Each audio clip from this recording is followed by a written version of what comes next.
Pompeo जो कि America के एक वक्त पे सीआई के चीफ भी रहे हैं, फिर उसके बाद वो ट्रंप के सेक्रेटरी ऑफ स्टेट भी रहे हैं ट्रंप के साथ। उन्होंने भी अपनी मेमोइर्स, अपनी याददाश्तों के ऊपर एक किताब लिखी जिसमें वो जिक्र करते हैं कि 2019 में पाकिस्तान और भारत दोनों एटमी जंग के बिल्कुल करीब थे। शेख रशीद जो कि कई बार पाकिस्तान के मिनिस्टर रह चुके हैं, उनका ये कहना है कि इस टाइम जो पाकिस्तान की कंडीशन है, पाकिस्तान पॉलिटिक्स से आगे निकलकर सिविल वार की तरफ जा चुका है। पाकिस्तान में तो हमेशा ये कहा जाता रहा कि पाकिस्तान का जो दुश्मन है वो इंडिया है, वो यहूदी है, वो अमेरिका है। लेकिन अब अगर अल्लाह ना करे पाकिस्तान में सिविल वार की कंडीशन बनती है तो उसका जिम्मेदार कौन होगा? अगर पाकिस्तान के शहरी आपस में खाने पर लड़ते हैं तो उसका जिम्मेदार क्या, उसका जिम्मेदार भी इंडिया या अमेरिका होगा? पूरे पाकिस्तान में आज सुबह से ही हंगामा मचा हुआ है। इस बात का हंगामा कि अगर अमेरिका, जो ये लोग थोड़ा अच्छे तरीके से जो कहते हैं ना, बाकायदा लाली लिपस्टिक लगा के चिकनी चुपड़ी बातें करके पेश कर रहे हैं कि अमेरिका ने मुदाखलत की, तब भारत के बीच में, ये भारत पाकिस्तान के बीच में आफत टली। कोई मुदाखलत नहीं की है, बाकायदा गिड़गिड़ाया है। क्योंकि मुदाखलत वो होती है, एक तरफ इंडिया को बैठा दिया, एक तरफ पाकिस्तान को बैठा दिया, तब जो पीस टॉक होते हैं उसको कहते हैं मुदाखलत। और वो होता है मुदाखलत, उसको कहते हैं कि अगर ऐसा करोगे तो फिर मैं आपके खिलाफ हो जाऊंगा, उसको कहते हैं मुदाखलत। यहाँ पर ऐसा कुछ भी नहीं था, यहाँ पर बाकायदा गिड़गिड़ाया गया कि भैया मत करो। और इन लोग को सोचते हैं कि अगर उस दिन अमेरिका ने आके गिड़गिड़ाया ना होता तो हमारा क्या होता, आज हम कहाँ गायब हो गए होते।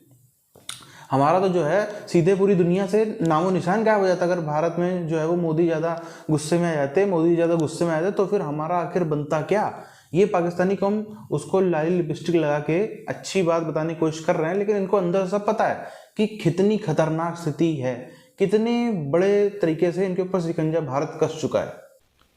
और हमारी यानी अमेरिका की इंटरवेंशन, अमेरिका की मदाखलत के बाद ये सूरत हाल कंट्रोल में आई और इस तरह पाकिस्तान और भारत को हमने एटमी जंग से बचाया।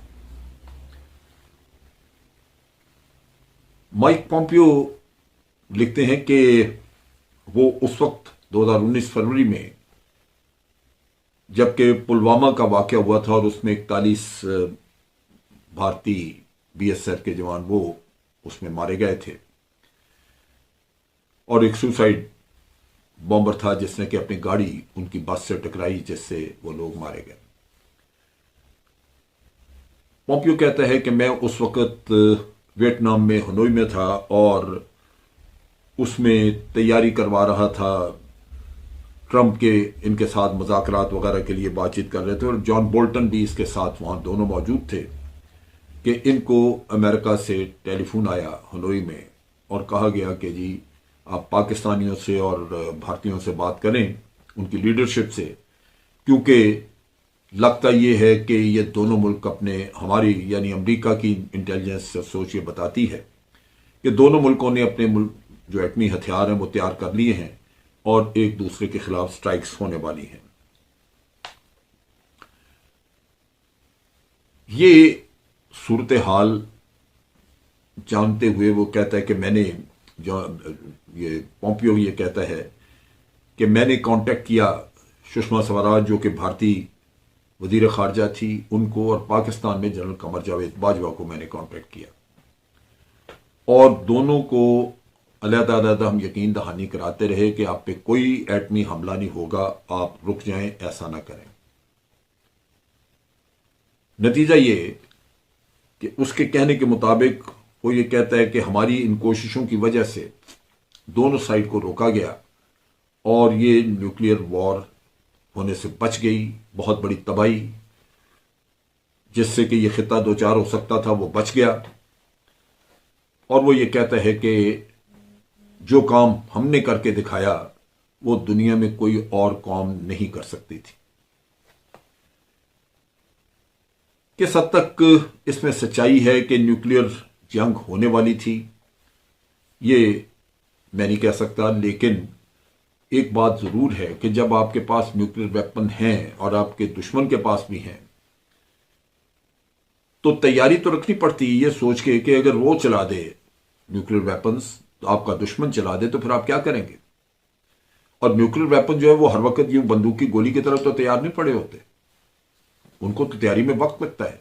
उनको उनके कंपोनेंट्स अलग रखे होते हैं, उनके लिए मुख्तलिफ कोड्स रखे होते हैं ताकि उनको एक्टिवेट किया जा सके। फिर उनको आपने उन लॉन्चिंग साइट जहां से लॉन्च करने वहां पे आपने पहुंचाना है, उसमें टाइम लगता है। तो तैयारी करने में तो कोई बुराई नहीं है, तैयारी तो करनी चाहिए। आपके पास वेपन है आपके दिफा के लिए, अगर आप तैयारी करते हैं तो इसका ये हरगिज मतलब नहीं कि आप एटमी बम मार के दूसरे को तबाह करने के लिए तैयार बैठे हैं, ये कर देंगे उसको।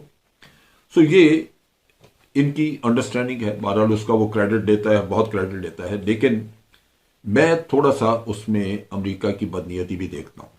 न्यूक्लियर वेपन्स के इस्तेमाल के मामले में ठीक है, उन्होंने कहा होगा। पहली बात ये कि जब पुलवामा का वाकया हुआ तो पाकिस्तान ने बरमला कहा कि हम इसमें शामिल नहीं है, हमारा कोई इससे वास्ता नहीं।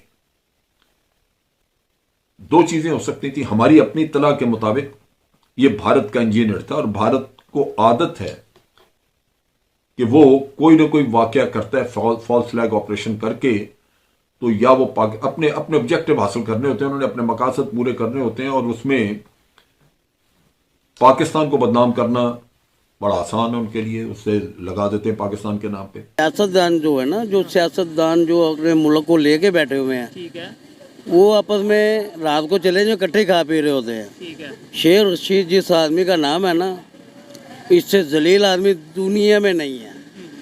पाकिस्तान में रहता है, पाकिस्तान के खिलाफ बोलता है, ठीक है। जब भी निकलती है उसके मुंह से आग निकलती है। लाइट थी मगर ये लाइट जानबूझ के बंद की गई है। अभी आज भी कौन सा लाइट की कंडीशन ठीक है? आज भी 1 घंटा आती है। बस कह रहे हैं जी मुकम्मल लाहौर बंद था, तो अमरीद क्या कोई बंद नहीं था। कामों की लाइट आ रही है, गुजरात का आधा ऐसा लाइट आ रही है, सर लाहौर बंद था। तार है ना आवाम को, ये चीज़ ये सारा मियाँ साहब को चाहिए या खान साहब को चाहिए या जरदारी को चाहिए। मैं ये कहता हूँ इन सारों को बिठाओ एक असम्बली में। जो चाइना ने काम किया था ना, चाइना ने मार दिया, मार दो। सब पहली बात तो ये है कि ये पाकिस्तान जो है ला इलाहा इल्लल्लाह मोहम्मद रसूलुल्लाह के नाम पे बना है, इसमें इंशाल्लाह सिविल वार नहीं होनी। जहाँ तक शेख रशीद का मुतल्लक है, उनसे कि आप बच्चे बनना छोड़ दें, बड़े हो जाएं। हम अवाम गलत हैं जो अब हम इन्हें फिर वोट दे देते हैं। क्यों दें हम वोट, किस लिए दें वोट हम इन्हें? जज्बा उनमें बहुत है। उस मसला क्या है कि उनके वसाइल उनके साथ चल रहे हैं, उन्हें हर तरह का तहफ़्फ़ुज़ भी दिया जा रहा है। हमें आप ये बताएं कि ये कहते हैं जी हम दफा करेंगे, ऐसे ही है। आप मीडिया पे हैं, मीडिया पे चलाएं, मीडिया सब मीडिया से पूछिए आप।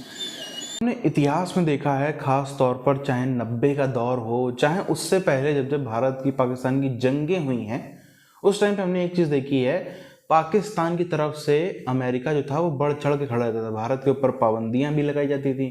कभी वो अपना जो है वो समुद्री शिप का पूरा अपने नेवी को भेज देता था यहाँ पे इंडिया को डराने के लिए पाकिस्तान की तरफ से। उसको कहते हैं मुदाखलत करना। ये जो उर्दू का शब्द ये लोग पाकिस्तानी इस्तेमाल करते हैं ना, मुदाखलत करना, इंटरफेयर करना, उसके बीच में आकर के उसके बीच में मामले को अपने हाथ में लेना। होता क्या है, यहाँ पर कोई मुदाखलत नहीं हुई। अगर मुदाखलत हुई होती तो कभी भी ये एयर स्ट्राइक ना होती। अगर जिसको ये मुदाखलत कह रहे हैं, अगर आकर के इंडिया को धमकाया होता अमेरिका ने कि नहीं ऐसा मत करिए आप, वरना हम भी समझ लेंगे आपको, तो कभी भी इंडिया एयर स्ट्राइक ना करता। स्वाभाविक सी बात है, सब कुछ समझ में आ रहा है। बाकायदा हाथ पैर जोड़े गए होंगे भारत के सामने, बाकायदा हाथ पैर जोड़े गए होंगे, तब भी इंडिया ने एयर स्ट्राइक कर डाली और कहा कि अभी भी सुधर जाओ, एयर स्ट्राइक के बाद भी पाकिस्तान को सुधार लो, वरना फिर हमसे बुरा कोई नहीं होगा। और उसके बाद हमने देखा भी ना, ये उसी के बाद से 2019 में जब ये हुआ, उसी के बाद से IMF हो चाहे बाकी अमेरिका के दूसरे इंस्टीट्यूशंस हो, पाकिस्तान की इकोनॉमी कमजोर करने का, जैसे कहते हैं, दृढ़ संकल्प ले लिया सबने। क्योंकि उनको पता है कल को ये भारत जो है, भारत में कुर्सी पे जो बैठा है, ये कोई ऐसा डरपोक आदमी नहीं है। सबको ये बात पता है कि ये व्यक्ति जो भारत की कुर्सी पे बैठा है, ये कभी भी कुछ भी कर सकता है। अगर इसके देश में ज़्यादा जो है 3-5 करने की कोशिश करोगे, अगर इसके देश में जो शांति व्यवस्था है वो बिगाड़ने की कोशिश करेगा कोई, अगर इसके देश में फौजी अगर बस से जा रहे होंगे, उनको ऐसे बॉम्ब ब्लास्ट करके उड़ाया जाएगा। अगर इसके देश में अलग अलग जगहों पे बॉम्ब ब्लास्ट करोगे, मार्केट पब्लिक प्लेस में बॉम्ब ब्लास्ट करोगे, तो ये व्यक्ति छोड़ेगा नहीं। ये व्यक्ति जो है रूह को भी सजा दे दे करके बदला लेगा, और यही हमने देखा है। इससे अच्छा है पाकिस्तान को ही मार पीट के फटकार के बैठा दो, पाकिस्तान को कमज़ोर कर दो, इतना कमज़ोर कर दो कि वो सोच भी ना सके कल को भारत से युद्ध करने की। युद्ध तो खैर वो करता भी नहीं, प्रॉक्सी वॉर, जो भारत के अंदर आतंकवादी भेजना, भारत के अंदर पूरी तरीके से उसको वहाँ का कानून व्यवस्था बिगाड़ देना, यहाँ ब्लास्ट हो रहा है, वहाँ आतंकवादी गैंग पकड़े जा रहे हैं, इधर 2 लोग मारे गए, उधर 4 लोग मारे गए, इधर अटैक हो रहा है, उधर अटैक हो रहा है। इन सब चीज़ों पे इतना परेशान कि अब ये इस चीज़ को सुधार लो, वरना फिर भारत को आगे हम कंट्रोल नहीं कर पाएंगे। यही हुआ जब पाकिस्तान की तरफ से आतंकवादी गतिविधियां कम हो गई हैं, उसके बाद से इंडिया ने कभी भी हंसी मजाक में कोई एयर स्ट्राइक, सर्जिकल स्ट्राइक किया हो, कभी भी नहीं किया।